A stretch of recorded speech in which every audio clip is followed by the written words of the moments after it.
आप में से कितने लोग हैं जो बहुत एक्साइटेड हैं आज के सेशन को लेकर के? तो अब मैं जैसे ही आपको नाम बताऊंगा उनका, जो हमारे आज के गेस्ट हैं, तो आपका जो एक्साइटमेंट लेवल है वो और बढ़ जाएगा। ये बता, खान सर!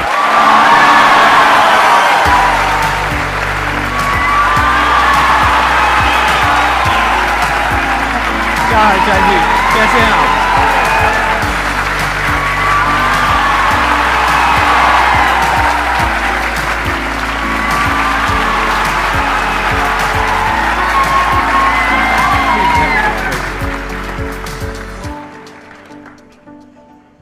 इससे पहले कि ऑडियंस आपसे कुछ पूछे या इंटरेक्ट करे, मेरे माइंड में एक क्वेश्चन है आपके लिए जी। जो बच्चे हैं वो आपके इतने दीवाने क्यों हैं, इतने पागल क्यों हैं आपके पीछे? मतलब मेरे कमेंट सेक्शन में भरा पड़ा था, खान सर कब आएंगे, खान सर कब आएंगे। मतलब ऐसा क्या जादू कर दिया आपने बच्चों के ऊपर? ये सवाल हम आपसे भी पूछते हैं, हमारे पे भी इतना कमेंट आया, इतना मेरे तो ऑफिस में लोग चले आए कि सर कब जा रहे हैं। अच्छा। क्योंकि हम लोग का तो एग्जैक्ट है, वही पढ़ाना है। हाँ। तो देखिए, हम लोग का मेन है कि बच्चों को जो जरूरत रहती है कि अगर लड़का पढ़ने आया है ना, उसके मन में कोई डाउट ना रह जाए। हम उसको कहते हैं कि हम तुम्हें पढ़ा रहे हैं, दम है तो भूल के दिखाओ, याद करके नहीं।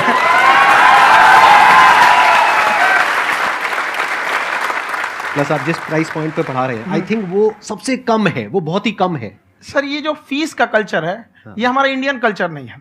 हमारा इंडियन कल्चर गुरु दक्षिणा है, उस हिसाब से वो सही है। ऑक्सीजन जैसे जिंदगी के लिए जरूरी है, वैसे एजुकेशन जरूरी है। कोई ये नहीं कह सकता है कि पैसे की वजह से वो खान सर के यहां से लौट गया। क्या बात है।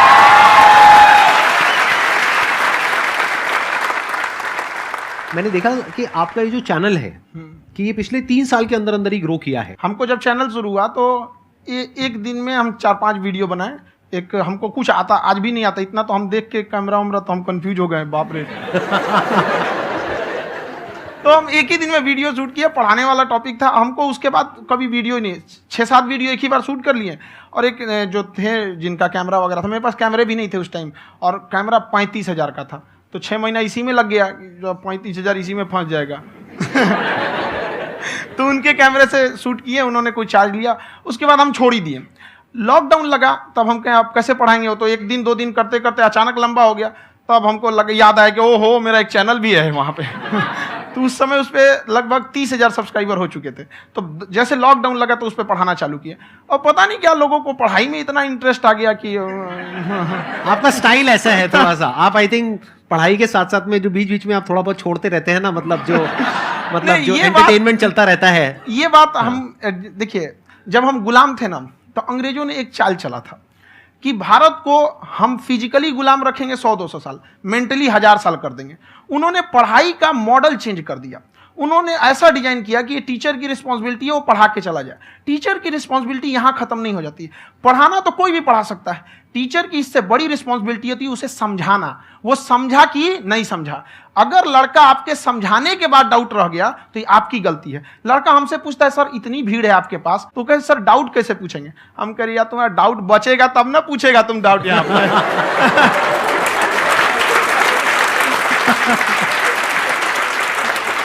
कॉन्फिडेंस नेक्स्ट लेवल है खान सर का, मानना पड़ेगा। और शायद यही वजह है इनकी जो ग्रोथ है उसका।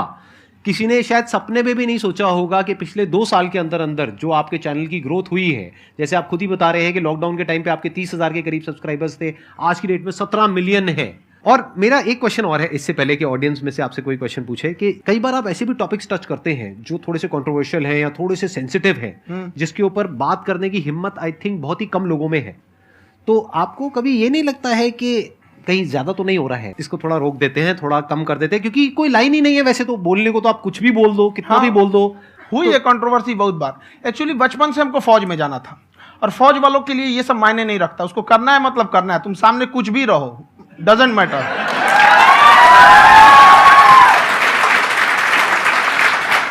और मैंने YouTube पे देखा कुछ वीडियोस में कि आपका जो इंस्टीट्यूट है वहां पर आज से कुछ साल पहले कुछ बम गिरे थे। हाँ, कुछ गिरे थे, कुछ तो बहुत सॉलिड जगह गिरा था, फटा नहीं वो। मतलब आपके आसपास? हाँ, बम को भी पता है कि टीचर की इज्जत किया जाता है। क्या बात है, क्या बात है।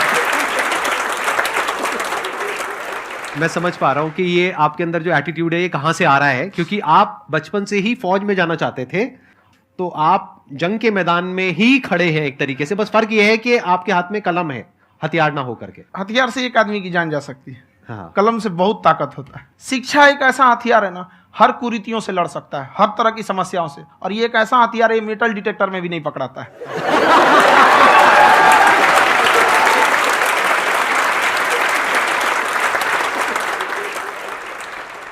मेरा क्वेश्चन ये है कि अभी प्राइवेट ऑर्गेनाइजेशंस में पीटने का, पनिशमेंट का ये सिस्टम जो है खत्म हो गया है। हम आपके वीडियो में देखे हैं सर कि आप एक बड़ा सा रोल रखे रहते हैं, पुलिस है ना? वाला लाठी है वो, पुलिस वाला लाठी है, और स्टेज पे बुला के बच्चों को उसी से धुनाई शुरू कर देते हैं मस्त एकदम से, है ना? तो सर मतलब कि बच्चे मतलब कि डरते नहीं हैं आपसे, और इस तरीके से कैसे कनेक्टेड हैं आपसे, है ना? और एक और क्वेश्चन सर, यूपीएससी का जो आप अपना बैच स्टार्ट करने वाले हैं, ठीक है, उसके बारे में बताइए सर, क्योंकि मुझे मतलब कुछ इशू करना है सर, ठीक है? और संदीप सर को देख लिए, मेरा तो वैसे ही हो जाना है।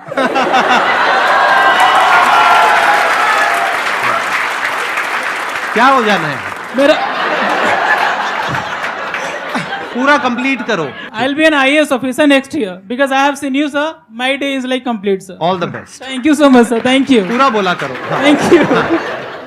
देखिए, लड़कों को जहां तक पीटने की बात है, जब पढ़ाने की बात आएगी तो उसको हम पूरे बेहतरीन ढंग से पढ़ाएंगे, लेकिन जब सजा देने की बात आएगी ना, तो वो भी बेहतरीन ढंग से होगा। ऐसा थोड़ी होगा कि बस एक ही चीज बेहतरीन ढंग से होगा। और डर का होना बहुत जरूरी है। ये डर भी अपने आप में एक मोटिवेशन है, क्योंकि जब आपके अंदर एक थोड़ा सा डर रहे ना, तो डर के भागिए मत। एक ऐसा डर जिसको आप लगे कि नहीं नहीं थोड़ा सा और करने की जरूरत है, फिर तो ये हम इसको क्रॉस कर जाएंगे आप। तो लड़कों के अंदर ये डर बनाना भी जरूरी रहता है। और रही बात यूपीएससी वाले की, जो आपने बोला, बहुत सारे लड़के वेट कर रहे हैं यूपीएससी की, क्योंकि 2-2.5 लाख फीस सारे लोग एफोर्ड नहीं कर सकते। और हमारा वही रहता है, हम तो ज्यादातर हमारे स्टूडेंट देखेंगे तो किसी के रिक्शा वाला, सब्जी वाला, यही लोग, इनको तो 2.5 लाख रुपया, इनके पास पूरी संपत्ति नहीं होती है, फीस कहाँ से भरेंगे वहां पे, उसके बाद रहेंगे कहाँ से? तो ऑल ओवर इंडिया से, कश्मीर से कन्याकुमारी तक, गरीब से गरीब भी लड़का उसको पढ़ सकता है। यही कुछ 1000 रुपये मंथली, 12-14 हजार साल का पड़ेगा, खत्म हो जाएगा इतना में।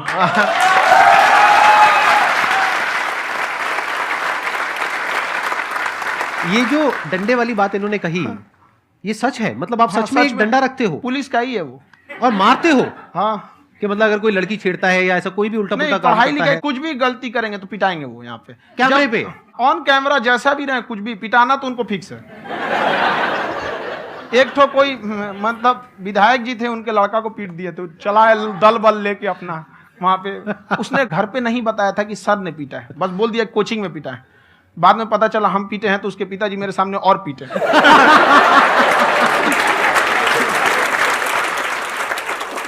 सर आपका सबसे बड़ा डर क्या है, आप दोनों का?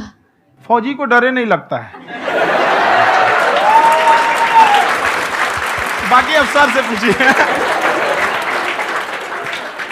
आज के सेशन से पहले कोई डर नहीं था, लेकिन अब मुझे इनकी डंडे वाली कहानियां सुन करके डर लग रहा है कि कहीं मैंने गलती से कुछ बोल दिया अरे ऐसा और नहीं। इन्होंने कहीं पीछे कुछ रखा हुआ है, और यही आ करके अगर इन्होंने मेरी पिटाई कर दी तो बहुत बुरा हो जाएगा। तो इसलिए हमको थोड़ा डर लग रहा है।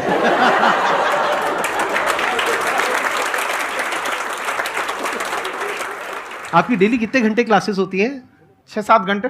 अभी भी खुद ही करते हो आप? हाँ, खुद ही हमारे classes स्टाफ करते हो? परेशान रहते हैं। हम 1:30-2 बजे सोते हैं, सुबह 6 बजे उठ जाते हैं, परेशान रहते हैं।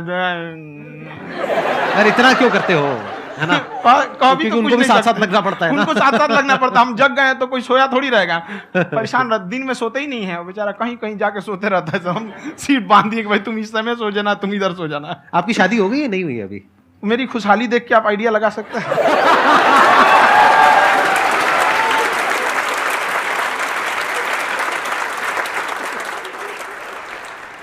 First of all I would like to say sir thank you so much to you and to your team कि आपने मुझे यहाँ आने का मौका दिया। एंड सर अब तक मैंने आपको सिर्फ फ़ोन या लैपटॉप में ही देखा है दोनों को, आज फर्स्ट टाइम लाइव देख रही हूँ तो बहुत अच्छा लग रहा है। तो मेरा क्वेश्चन ये है सर आपसे, जब हम लाइफ में कोई डिसीज़न लेते हैं कि हमें ये पर्टिकुलर चीज़ करनी है, और क्योंकि हम डिसीज़न लेते हैं तो हमारी आदत है कि पहले हम 4 लोगों से पूछते हैं कि तू बता तेरी क्या राय है, तू बता तेरी क्या राय है। तो उनमें से अगर कोई हमें कह देता है कि ये बेकार डिसीज़न है मत कर, तो हमारा माइंड कहीं ना कहीं डाइवर्ट होने लगता है और उसकी वजह से हम अपना डिसीज़न चेंज कर देते हैं। तो मेरा क्वेश्चन ये है कि कैसे हम अपने डिसीज़न पे स्टिक रहे, कैसे हम जो दूसरे के ओपिनियन है उनको अफेक्ट ना होने दें अपने ऊपर। दूसरे से सलाह लेने से पहले एक बार खुद उस पर रिसर्च कर लेना चाहिए, ताकि आप सामने वाला क्या सलाह दे रहा है आपको समझ में आना चाहिए। यहाँ पर ऐसा नहीं है कि कई बार ऐसे होते हैं कि दूसरे वाले को एक्सपीरियंस होता है, तो अगर आपको पहले से आइडिया है, उसके बारे में आप बेहतरीन ढंग से रिसर्च किए हैं कि क्या इसमें प्लस पॉइंट है, क्या निगेटिव है, उसके बाद आप किसी से सलाह लेने जाइए। ये नहीं कि मन में आया सीधा बता गड़बड़ा जाएगा। तो वहाँ पे पहले आपको R&D करना पड़ता है, समझ में आया कि नहीं। और जिंदगी हो या गाड़ी, जीतेगा वही जो टाइम पे गियर चेंज कर रहा है। तो डिसीजन चेंज करना बहुत ज़्यादा गलत नहीं है। इन्होंने बहुत अच्छी बात कही है और मैं इसी बात में थोड़ा सा और ऐड ऑन करूंगा कि ये जो आपने कहा ना कि अपने डिसीजन पे स्टिक कैसे रहें, ये कोई अच्छी क्वालिटी नहीं है, क्योंकि टाइम टू टाइम आपको अपने डिसीजंस को चेंज करना होता है। जैसे आपने 4 लोगों से डिस्कस किया, कोई इंसान कुछ पॉजिटिव बोल रहा है, कोई नेगेटिव बोल रहा है, उससे फर्क नहीं पड़ना चाहिए। डिपेंड ये करता है कि वो जो बोल रहा है उसका बेसिस क्या है। क्या वो किसी नॉलेज या एक्सपीरियंस के बेस पे बोल रहा है या ऐसे ही कुछ भी बोल रहा है? ऐसे ही बोल रहा है तो फिर उसकी बात पे ध्यान क्यों दे रहे हो? अगर किसी नॉलेज या एक्सपीरियंस के बेस पे बोल रहा है, फिर चाहे वो पॉजिटिव बोल रहा है चाहे नेगेटिव बोल रहा है, दोनों ही मायने रखता है। उसके बाद में रिसर्च करनी है और फिर रिसर्च करने के बाद में फाइनल डिसीजन अपना खुद का होना चाहिए। अब वो डिसीजन उससे अलग भी हो सकता है जो आपने पहले लिया था, और वो सेम भी हो सकता है। सर मेरा क्वेश्चन दोनों से है आपसे, how to deal procrastination and laziness. हमारा ब्रेन है ना, ये बहुत आलसी टाइप का है, इसको आराम खोजना पसंद है। अब थोड़ा सा भी अब इसको आराम की ओर लेके चले गए ना तो फिर उधर ही रहेगा। आप सोचेंगे 10 मिनट आराम कर लेते हैं ना, तो 10 मिनट 2 घंटा बना देगा। उसको टॉर्चर कीजिए, चल 10 मिनट बाद में। उसको आप उस पर हावी मत, वो कह रहा है कि हमको आराम चाहिए, आपको यहाँ आराम मिलेगा, पहले काम फिर मिलेगा आराम। तो आप उसके हिसाब से मत चल। आपका मन कर रहा है थोड़ा सा देख लेते हैं, कोई नोटिफिकेशन आया, आप कोई काम कर रहे हैं, क्यों पहले काम कर लीजिए, बाद में देखिएगा ना नोटिफिकेशन। आप हावी मत होने दीजिए यहाँ पे। अगर आप 5 मिनट भी थोड़ा सा लूज पड़े ना, थोड़ा सा कमर सीधा कर लेते हैं, 2 घंटा बर्बाद कर दिया आपको। हावी मत होने दीजिएगा उसको अपने ऊपर। प्रोक्रेस्टिनेशन को तोड़ने का एक ही तरीका है, सबसे छोटे लेवल पे ले जा करके उस गोल को तोड़ दो। यानी वो गोल बहुत बड़ा है, उसको ब्रेक डाउन करो, उसके सबसे पहले स्टेप पे आ जाओ कि उसको अचीव करने का सबसे पहला स्टेप क्या है। जैसे गाड़ी चलाना सीखना है, उसका सबसे पहला स्टेप क्या है। अगर घर में कोई नहीं है सिखाने वाला या सिखाने वाली, तो बाहर जा करके जो गाड़ी का ड्राइविंग स्कूल है उधर जा करके पैसे दे दो। अब फंस गए ना तो फंसा दो अपने आप को। दिमाग ये लगाओ कि अपने आप को कैसे फंसाया जाए। जब हम फंस जाते हैं ना तो फिर हमको वो काम करना ही पड़ता है। Then there is no looking back. जब तक आप सोच रहे हो तब तक सोच रहे हो, उसको बोलते हैं पैरालिसिस ऑफ एनालिसिस, कि आप सोचते चले जा रहे हो अपने माइंड में, मैं ये करूंगा वो करूंगा वो करूंगा वो करूंगा, और प्रोक्रेस्टिनेट हो रहा है, वो चीज टलती चली जा रही है। तो उसको छोटे से छोटे लेवल पे ब्रेक डाउन करके उसको कर दो, दैट इज नंबर 1। और जैसे ही करना शुरू करते हो, कोशिश करो कि उसको जब तक कि आप सही से नहीं कर लेते हो उसको छोड़ना नहीं है, तो आपकी लेजीनेस भी खत्म हो जाएगी। कई लोगों को तो हमने देखा है, जो सप्ताह में कुछ भी नहीं करता वो भी संडे को आराम कर रहा है।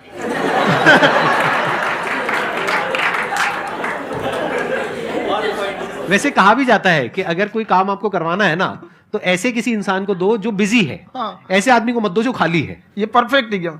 किसी को भी आप देखिएगा जिसको आप कहते हैं कि मतलब थोड़ा ठीक ठाक आप समझते हैं कि नहीं ये बहुत आगे निकल, वो एक काम को खत्म करने के बाद कभी आराम नहीं करेगा। एक काम खत्म हुआ उसको लगेगा हाँ एक खत्म हो गया, अब दूसरा करना चाहिए। और वही जिसको देखिएगा एक खत्म हो गया अरे आराम करना चाहिए, कभी नहीं, लाइफ में आखिरी सांस तक।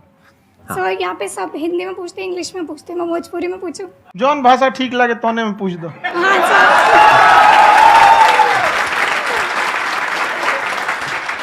सर ये पूछे के चाहते नहीं कि जैसे हमने के पढ़ाई करी नहीं सर, तो कभी कभी डेली टारगेट्स जो होला वो कंप्लीट ना होला। अगर टारगेट्स कंप्लीट भी होला तो फिर ऐसा इरिटेशन या फिर वो एंजाइटी या फिर कि और करना है या फिर अभी नहीं हुआ, वो चीज़ हमेशा रहेला। तो वो कम कैसे करल जाए? देखिए टारगेट्स को ना हम लोग को एक अपने हिसाब से पहले फिट करना चाहिए। ऐसा नहीं कि दूसरे किसी इंसान को देख के हम टारगेट फिट कर ले। कोई लड़का 8 घंटा पढ़ रहा है, कोई पहली बार अभी पढ़ना ही चालू किया, उसको देख के 8 घंटा पढ़ेगा तो पढ़ाई छोड़ देगा। तो आप अपनी क्षमता के हिसाब से देखिए कि आप कितना पढ़ सकते हैं। अगर आपने एक घंटे को बना लिया कि हम 1 घंटा पढ़ सकते हैं, अगले 1 हफ्ते तक उसको सस्टेन रखिए। जिम में कैसे करते हैं लोग, पहले दिन उठा लीजिएगा 1 कुंटल तो हार्ट अटैक हो जाएगा। तो वो धीरे धीरे टारगेट सेट कीजिए और अपनी क्षमता को भी देखिए। हर इंसान की क्षमता अलग है। कंगारू को देख के हाथी छलांग मारेगा, पैर तोड़ के बैठ जाएगा।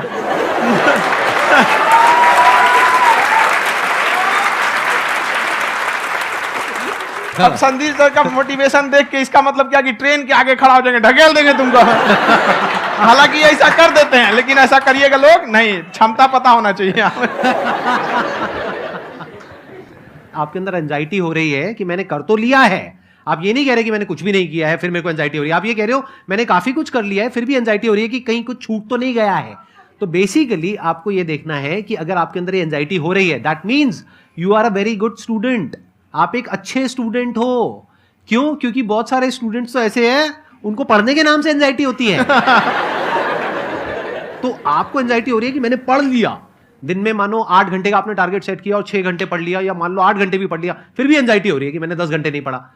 तो ये तो अच्छी क्वालिटी है ना, ये तो एक ब्रिलियंट स्टूडेंट की क्वालिटी है, क्योंकि एंजाइटी उसी को होती है जो केयर करता है, जिसको परवाह है, उसी की तो एंजाइटी होती है। जैसे माँ को अपने बच्चे की, जैसे एक माँ को अपने बच्चे के, जैसे एक माँ को अपने बच्चे को लेकर के एंजाइटी होती है। हंस लो मजाक उड़ा लो मेरा। कोई बात नहीं, एडिट कर देंगे इसको हम। हाँ,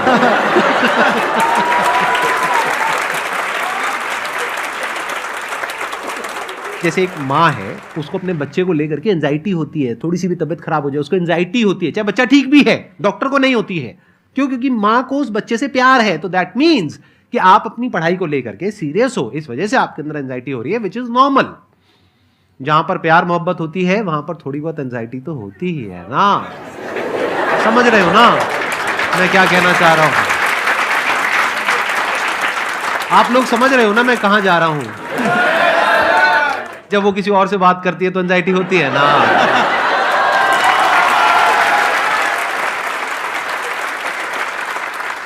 सर, आपकी स्टोरी हमने सुनी थी, तो एक टाइम आया था जब आप गंगा किनारे जाके बैठ गए थे, उस समय आपको कुछ समझ नहीं आ रहा था। तो उस समय मतलब आपने ये डिसीजन कैसे लिया कि अब आगे नहीं, यहाँ से अब वापस जाना है? रास्ता ही नहीं था। घर जाने के लिए एटलीस्ट 90 रुपये चाहिए थे, जेब में 40 रुपये थे, कैसे घर जाते हैं? और हम गंगा के किनारे चुपचाप बैठे बैठे हम कहें कि अब बहुत टेंशन हो गया, अब घर जाना चाहिए। रूम पे, तो किराए के रूम पे ही आदमी सारे लोग रहते। गए वहाँ पे तो रूम लॉक हो गया था, तुम खटखटाए तो ऊपर से गुस्सा से बोले जो ऑनर थे, क्या टाइम हो गया है? तुम कहीं 9-10 बज रहा होगा। घड़ी देखिए तो 2 बज रहा था रात का, 2-2:30 बज गया था वहाँ। टेंशन में आप, तो होता है कई बार ऐसा समय आएगा कि लगेगा जैसे अब कुछ नहीं हो सकता है, तो इससे घबराना नहीं है। कभी कभी गुच्छे की आखिरी चाबी भी ताला खोल देती है। जो बातें आपने बताई कि घर में प्रॉब्लम्स ये वो, ये तो बहुत लोगों ने फेस करी वहां पर, आप अकेले नहीं है, बहुत लोगों ने ये प्रॉब्लम्स फेस करी, बहुत तरह की प्रॉब्लम्स देखी, बहुत तरह की स्ट्रगल्स देखी, लेकिन वो सब इतने कामयाब नहीं हो पाए जितने कि आप हुए। तो आपके अंदर ऐसा कुछ ना कुछ है जो औरों के अंदर नहीं है, तो वो मैं जानना चाह रहा हूं कि वो ऐसा क्या था जहां से कि आपका दिमाग यहां तक सोच पा रहा है कि मैं पूरे इंडिया में इतने बड़े लेवल का चेंज लेकर के आ सकता हूं, एजुकेशन फील्ड में रेवोल्यूशन लेकर के आ सकता हूं। ये सोचना ही बहुत लोगों के बस का नहीं है। मेरी एक खुद की थिंकिंग, अगर हमको कोई 100 रुपये किसी काम के लिए दिया, हम सबसे यही कहते हैं, तो हम कोशिश करते हैं उसे 200 का रिटर्न दे। अगर कोई हमसे 200 रुपया फीस दे रहा है, 250 दे रहा है, तो हम उसको ये कोशिश करते हैं कि तुम्हें ऐसा लगे कि नहीं भैया हमने 10-20 हज़ार का पढ़ लिया यहाँ पर। वो ईमानदारी से कभी कमी नहीं। और हमेशा अगर हम प्रॉमिस एक्स का करते हैं तो डिलीवर 4x करना चाहते हैं। ध्यान से सुनना और ध्यान से समझना इस फर्क को, अगर आप समझ पाए तो बहुत आगे जाओगे लाइफ में। एक वो होते हैं जो ये सोचते हैं कि हमें सब कुछ मिल जाए, हमें कुछ भी करना ना पड़े। दूसरी कैटेगरी होती है लोगों की जिनको जितना मिलता है उसमें भी चोरी चकारी करते हैं या कोशिश करते हैं कि उससे कम दे सामने वाले को जितना कि हमें मिल रहा है। तीसरी कैटेगरी होती है लोगों की, जो इनके जैसे लोग होते हैं, वो क्या करते हैं, वो ये सोचते हैं कि अगर मैंने किसी से 1 रुपए भी लिया, देखा जाए तो 200-250 रुपए कुछ भी नहीं होता है, 200-250 रुपए अगर मैंने लिया तो कैसे उसको 400 रुपए की वैल्यू दूं। ये जो थिंकिंग है ना, यही एक फर्क होता है एक ऐसे इंसान में जो बहुत आगे निकल जाता है और उस इंसान में जो मीडियोकर रह जाता है। आप अपने आप को अपने आप के ऊपर समय दीजिए, उसको डेवलप कीजिए। जब आप अपने आप के ऊपर खर्च करते हैं तो आने वाले समय में लोग गूगल पे आपको सर्च करते हैं। क्या बात है सर, ये आपने अभी बनाया है या ये कोई पुराना आपका वो है? बनते रहता है इसे, फ्लो में बन जाता है। आपके अंदर ना सर एक कवि छुपा हुआ है कहीं ना कहीं जो बाहर आना चाहता है। कभी ना कभी आपने सोचा होगा कुछ। हाँ, कभी कभी देखिए, एक चीज़ है, संगत का बहुत अच्छा असर पड़ता है। ये चीज़ को हमेशा, संगति का मतलब लोग हल्के में ले लेते हैं। संगति का मतलब होता है संग संग गति। तो अच्छे लोग के साथ रहेंगे तो संग संग अच्छी गति होती जाएगी, खराब में रहेंगे तो ये भी होता है। बट अपने आप को थोड़ा सोचना चाहिए कि हम केवल जी के मर जाएं इसके लिए नहीं आए हैं। लोग कहते हैं कि सर नाम क्यों नहीं बताते अपना। हमारी एक ही सोच है कि जाने के बाद इस दुनिया से हमको मतलब एक चीज़ देना चाहते हैं स्टूडेंट्स को कि वो याद करें कि इस पैसे की भाग दौड़ की दुनिया में हर कोई दोनों हाथ से लूटने में लगा है, खाली हाथ जाने के लिए, ये सबको लगा है। तो हर कोई को ये सोचना चाहिए कि था कोई इंसान जो इतने कम फीस में इतनी शिक्षा जो महंगी थी, जो कमाने का रास्ता था, उसको भी एकदम कंपटीशन इतना कर दिया कि अब लोगों को अपनी फीस बढ़ाने में डर लगता है कि अरे यार, लड़का कमेंट करता है कि खान सर इतना ले रहे हैं, आप बहुत बड़ा टीचर हो गए।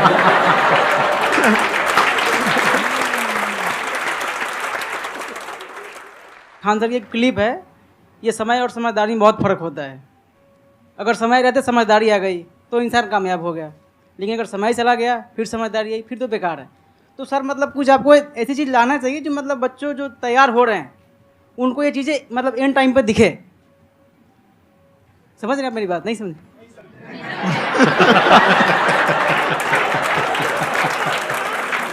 यही होता है सर का मोटिवेशन ज्यादा हो जाता है।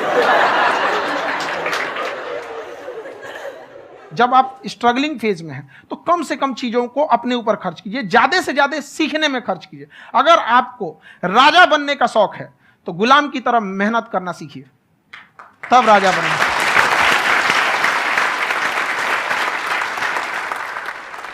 ये दुख, ये दर्द, ये सब तेरे अंदर है। तू अपने बनाए इस पिंजड़े से बाहर निकल के देख, तू अपने आप में एक सिकंदर है।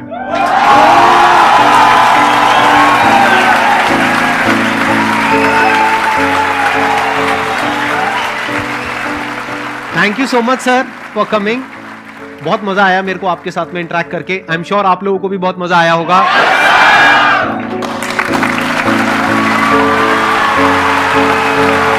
Thank you so much ji.